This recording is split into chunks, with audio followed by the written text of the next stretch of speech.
General Hospital spoilers for Friday.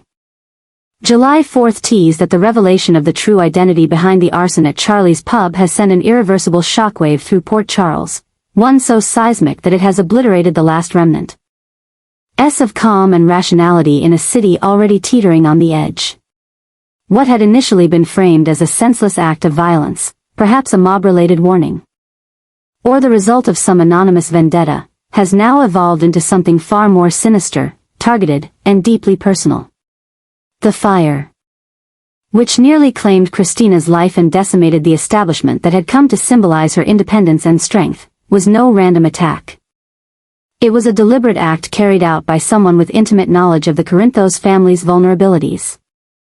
And its exposure has completely realigned every power dynamic and emotional fault line within the community.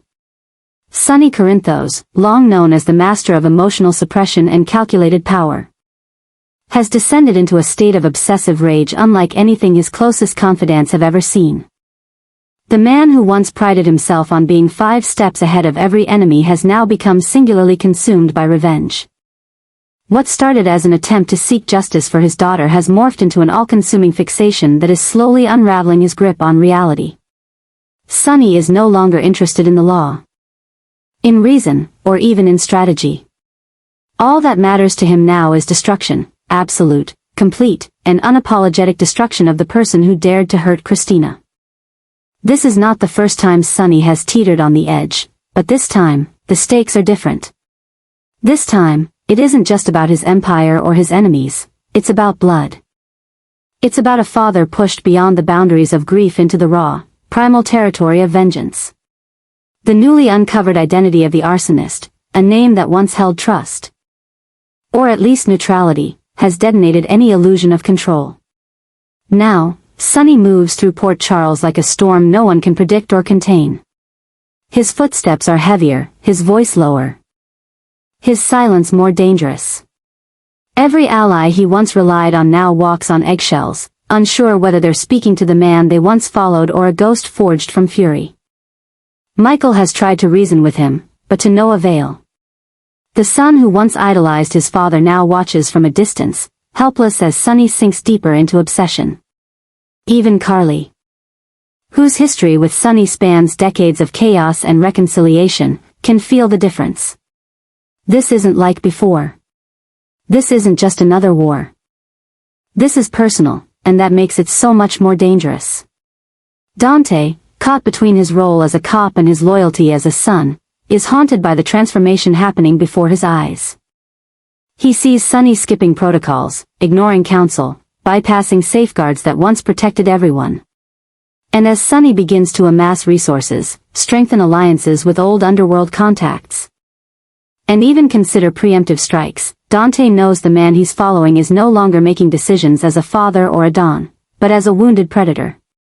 Meanwhile, Christina herself is caught in the storm her suffering has unintentionally unleashed. She is recovering physically, but emotionally, she is fractured.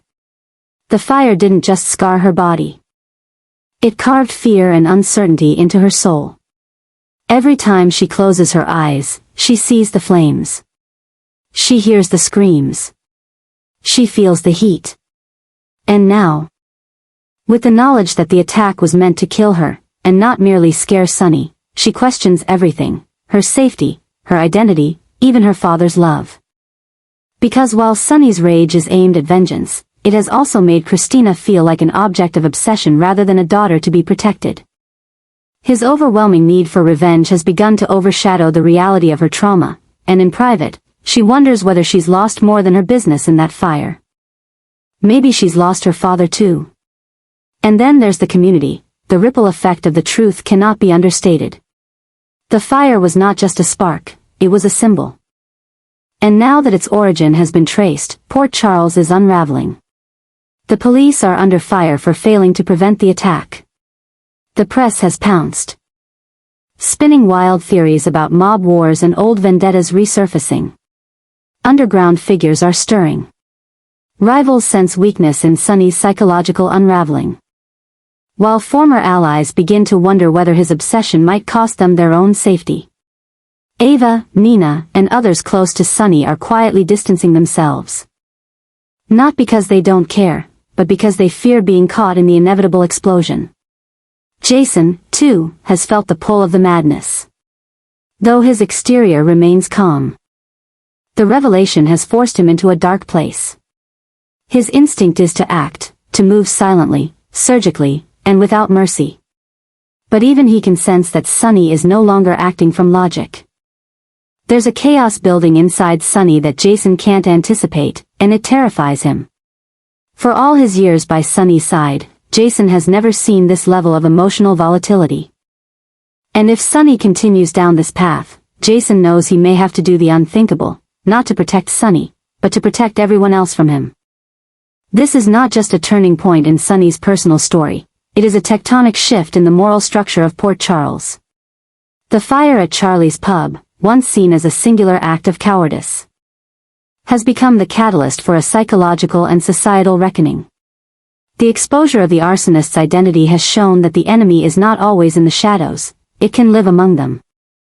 Wear the face of a friend, speak in trusted tones. And that realization has unmoored everyone. Relationships are crumbling. Truths are being weaponized. And Sonny's vendetta, once whispered in rage-filled corners, is now shaping the future of the town itself. There are those who still believe that Sonny will come back from this, that once justice is served, he'll find his way back to the man he used to be. But others aren't so sure. Because what burns brightest in Sonny now is not love, or even justice, it's obsession. And once obsession becomes your compass, every road leads to ruin. And just like the fire that consumed Charlie's pub, the fire now raging inside Sonny Corinthos shows no signs of dying down. It grows, it spreads, and with every breath, it inches closer to consuming everything, and everyone, in its path. Rocco gripped the newly uncovered document so tightly that his knuckles turned white. The edges of the papers crumpling beneath the weight of his trembling hands. These weren't just papers. They were the last remaining veil over a truth that had been silently unraveling in the shadows of his life for years. Medical reports, DNA logs, sealed hospital transfer forms, each one was a piece of a puzzle no one wanted him to solve. But he had solved it. And now, staring down at the confirmation with a mixture of horror and numb disbelief, he could no longer pretend. Lulu Spencer, the woman he had loved and called a mom for as long as he could remember, was not his biological mother. She had raised him. She had protected him. But the womb that had carried him, the body that had endured the pain of his creation and birth, belonged to someone else. And that someone, now confirmed with hard science and years of institutional silence, was Britt Westbourne. The truth was suffocating. Rocco's heart pounded in his chest like a war drum, each beat reminding him of everything he had been denied. The stories of his birth, the photos of Lulu cradling him, the birthdays and lullabies, all of it was built on a lie of omission. And now that lie had become an inferno, engulfing the last remnants of his innocence. The betrayal wasn't just about biology, it was about identity. It was about being shaped by a version of reality that had been carefully controlled, calculated, and manipulated to protect adults who didn't trust him with the truth of his own origin. The consequences were cataclysmic. Rocco wasn't just angry, he was awakening to a terrifying sense of self-awareness, one fueled by questions no one seemed willing to answer. And as this revelation bled through every corner of his life, a new storm began to form, a calculated one. Rocco was no longer a child reacting to pain. He was a young man calculating how to weaponize the truth. He began organizing the evidence, annotating files, creating a timeline of deception. He didn't want comfort. He wanted control. He wanted to look Lulu, Dante, the Quartermaines, and even the memory of Britt in the face and demand accountability. He was done being the confused son.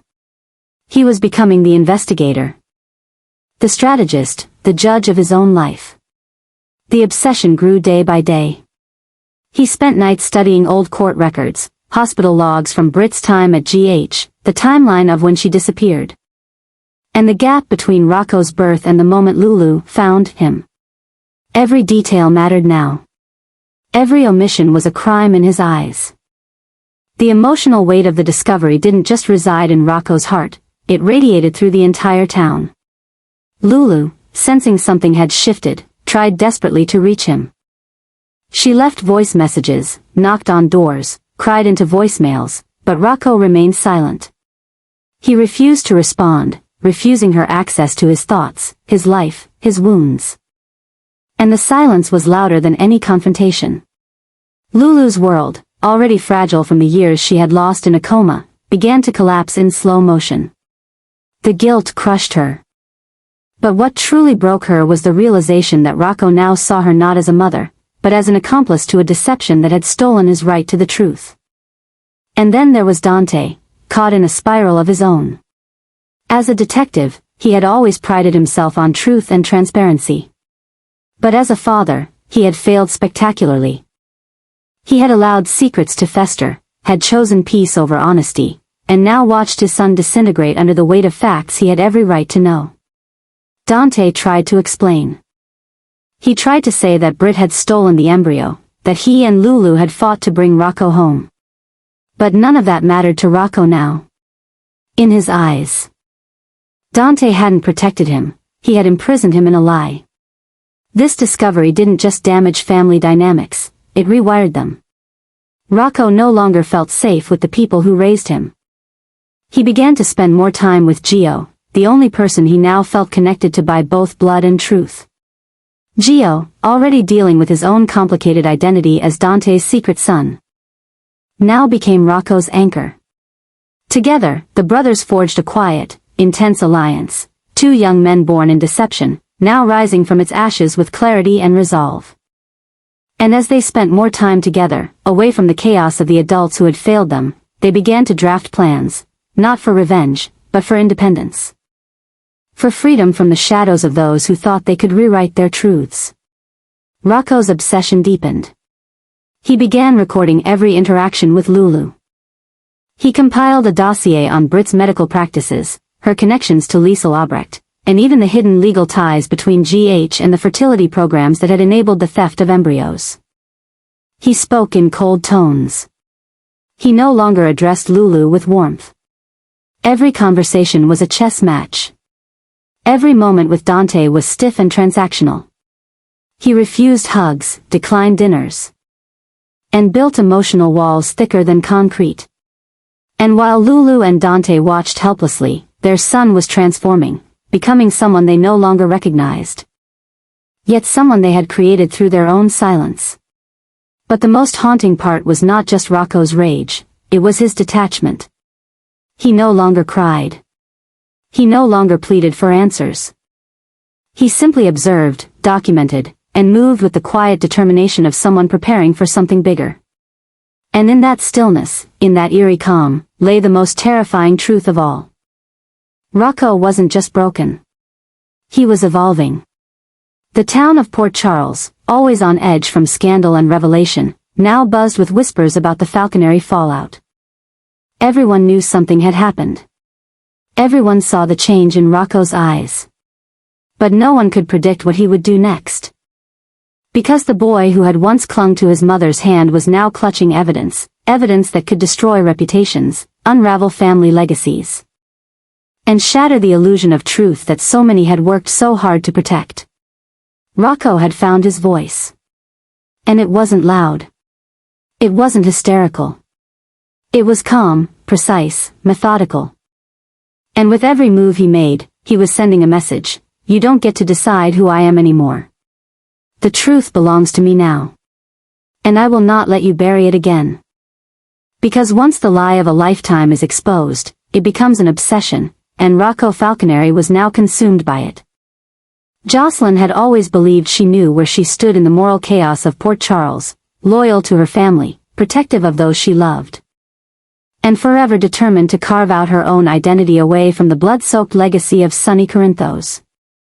But everything shifted the moment she uncovered the truth behind the WSB's ongoing investigations, especially the secret files connecting Sonny not only to international arms deals but also to rogue BL AC Ops programs buried deep within the agency's classified vaults. It wasn't just about her stepfather anymore. This was about global manipulation, unchecked power, and a pattern of control that had silently governed her life for far too long. And in that moment, as the truth crystallized, Josslyn felt something inside her snap, not with fear, but with clarity. She wasn't going to run from the darkness anymore. She was going to use it. With Vaughn at her side, a rising operative whose ambition was only matched by his disdain for corrupt authority, Josslyn began to form an idea so dangerous, so subversive. It could shift the very balance of power within the WSB and expose Sonny in ways no legal prosecution ever could. Together, they saw the opportunity not merely to punish, but to transform. Vaughn, having long felt sidelined by older agents clinging to outdated loyalties, recognized Josslyn's drive as something that could be weaponized. She wasn't just emotionally invested, she was brilliant, underestimated, and increasingly unpredictable. Their alliance wasn't based on romance or even trust, it was built on shared resentment, ambition, and a thirst for something bigger than revenge. Legacy. The plan was simple in theory, but volatile in execution.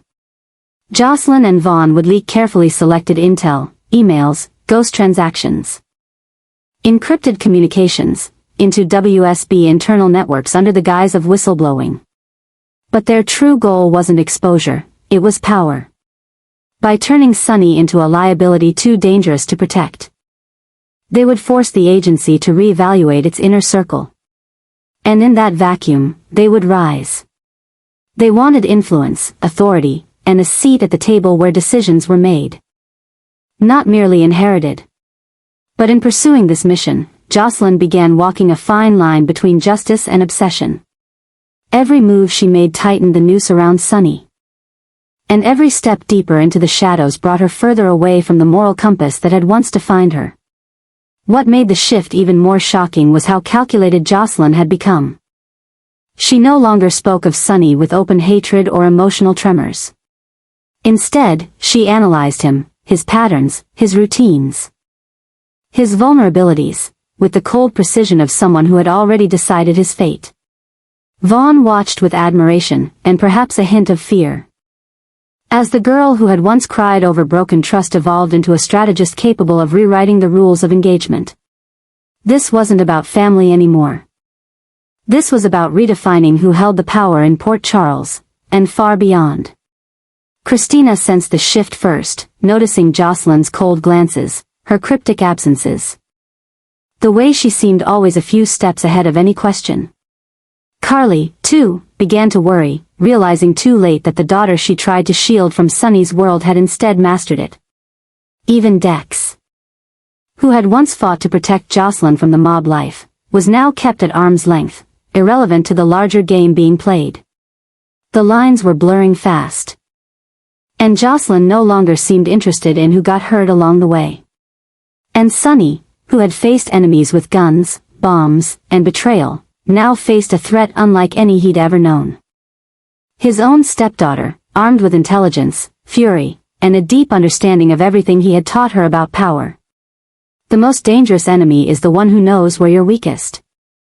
And Josslyn knew every crack in his armor.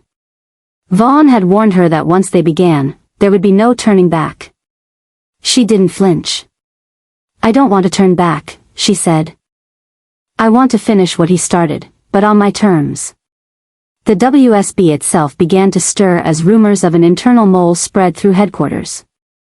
Senior agents questioned whether their own people could be trusted.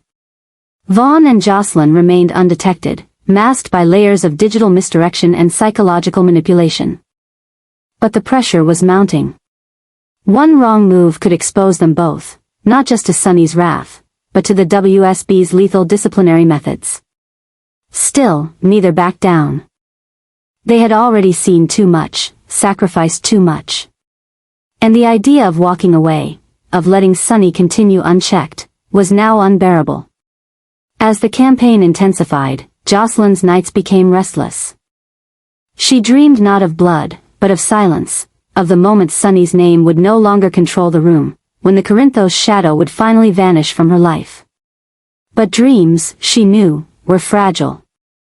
And the real world was far more dangerous.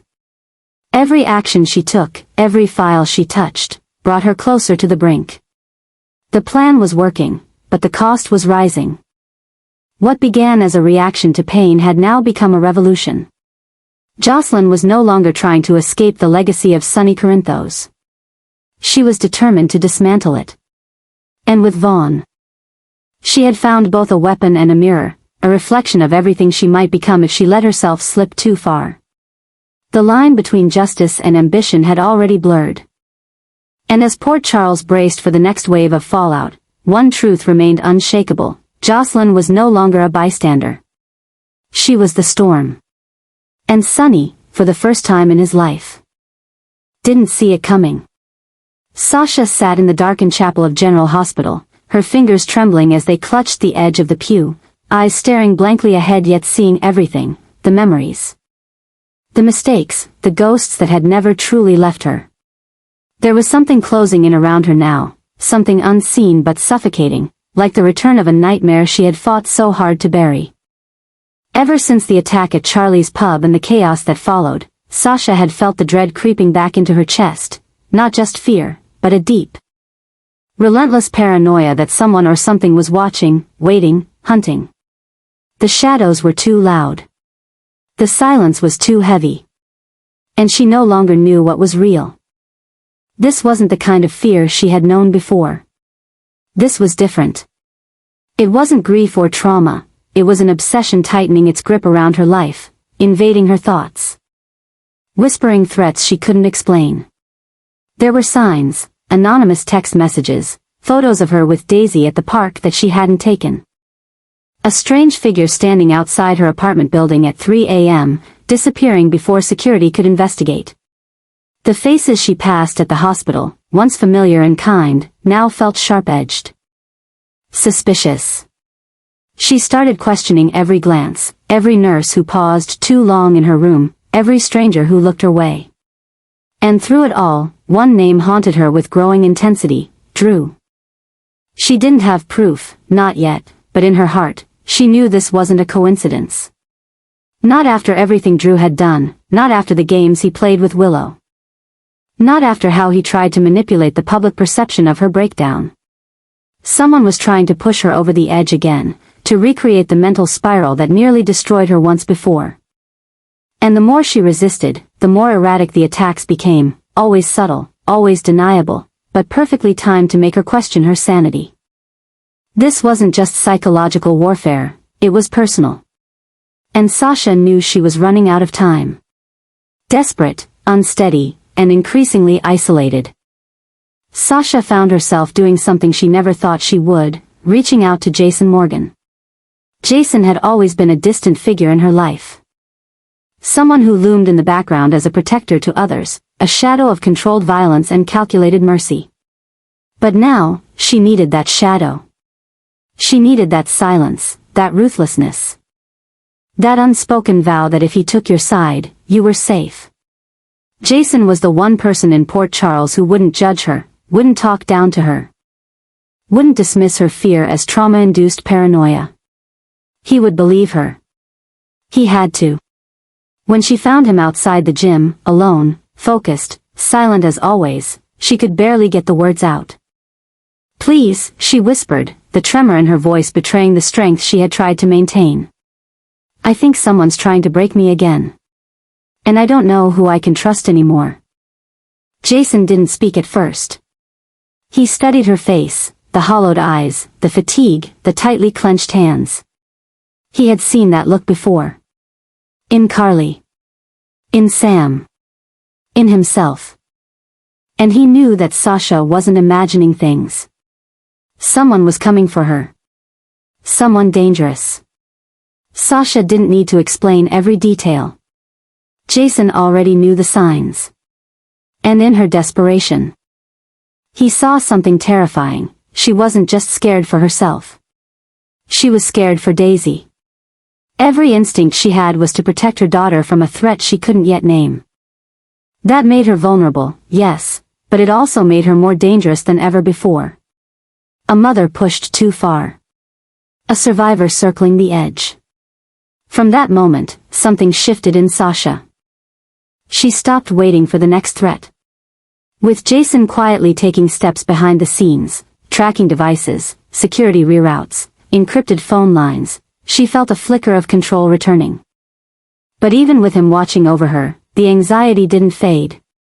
It had rooted too deeply into her bones. And every day that passed without clarity only fed the obsession growing inside her. Who was targeting her? Was it Drew? Was it someone acting on his orders? Or worse, was this part of something bigger?